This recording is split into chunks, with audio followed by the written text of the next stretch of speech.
I've been a huge fighting game fan for years now. I love everything from the Street Fighters, Mortal Kombats, all the way to stuff like Chaos Code and Dengekis. Yet, a lot of the time I never stopped to think about the games themselves, and one day while I was playing Garo, I realized I didn't know the Fatal Fury series at all. I knew Terry Bogard from Smash Bros, and I had a small understanding of the story, but I've never actually stopped and played the series from the very beginning. So that's exactly what I decided to do. Starting off with Fatal Fury, the King of Fighters.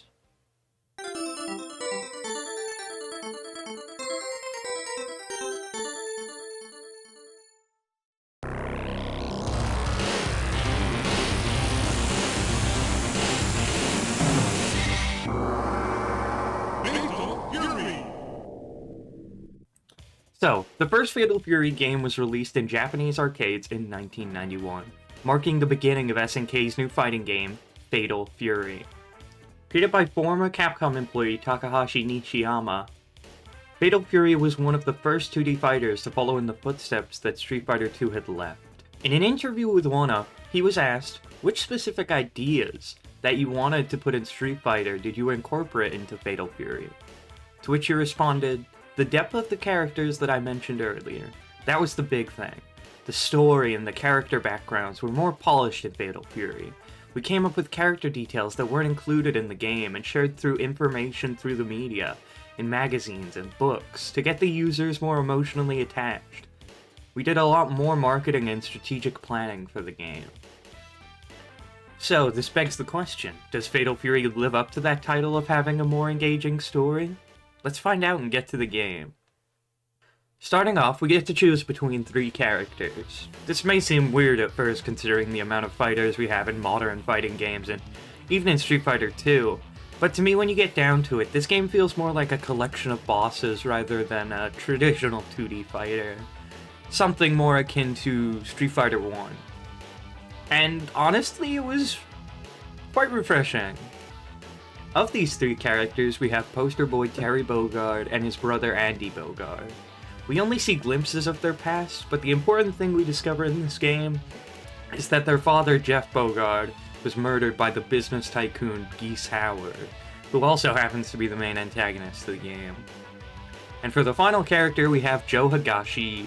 He's not really related to the main story against Geese from what I can tell, but he's just here to enter the King of Fighters tournament.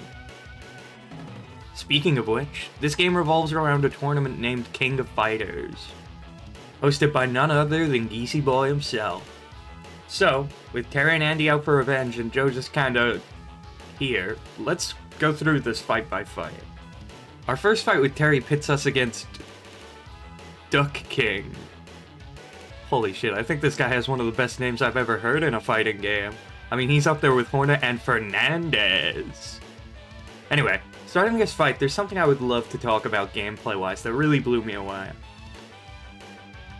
First off, while the sprites themselves aren't really anything to write home about for me, the background art from these levels are absolutely gorgeous, and the fact that they change each round makes them stand out so much more than other fighting games. I think my personal favorite is the temple stage with the rain effect. It makes it look super badass and dramatic.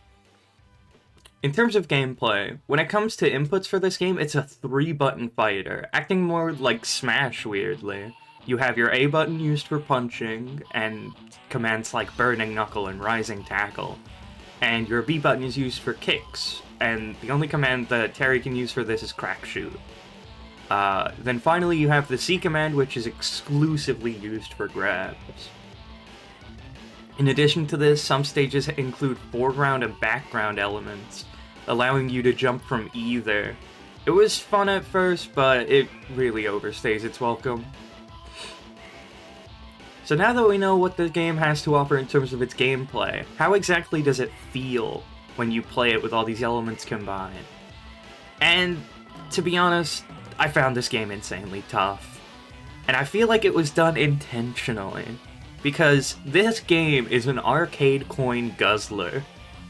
The bosses feel unfair and balanced a lot of the time, and I feel like that was done so that You'd get a friend over, insert a coin, and have them play player 2. In terms of inputs, I feel like the game didn't really read any of my inputs that well. The only one I was able to get consistently were crack shoot, but things like rising tackle and Buster Wolf, I wasn't really able to get consistently, which was really frustrating. Now, I will admit, it could very well be my own fault. Maybe I'm just doing the input wrong, or I'm using the wrong version of the game. But regardless, it made the game difficult for me and soured my experience a little.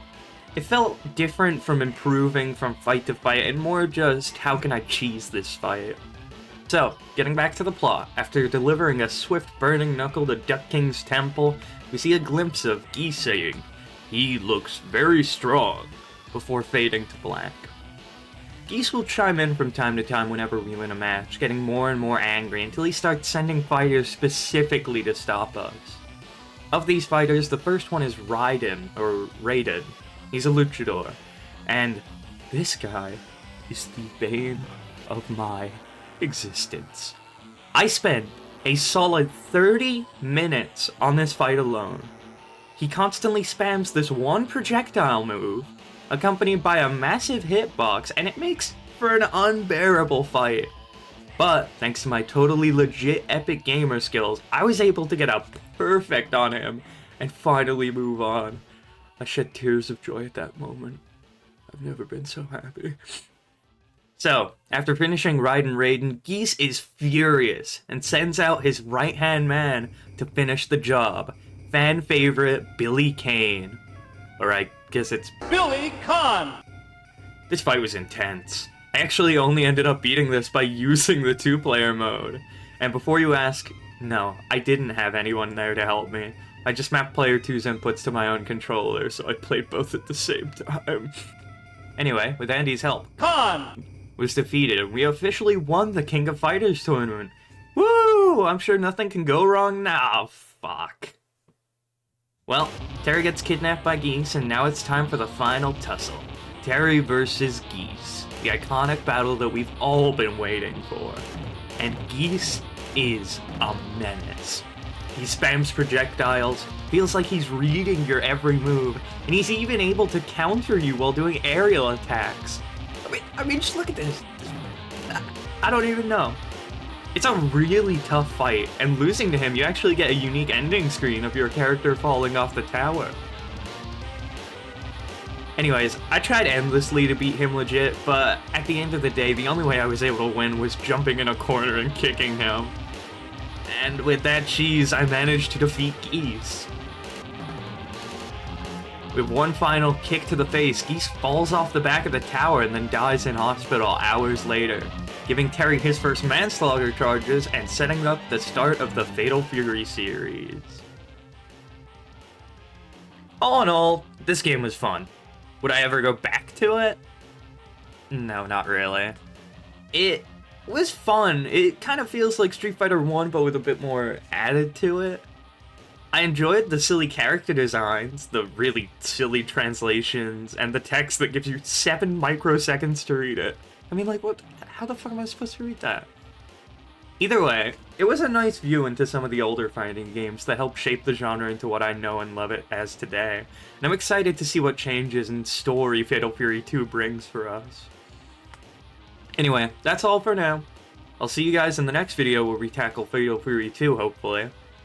I hope you all have a great day. Thank you so much for watching. Bye-bye.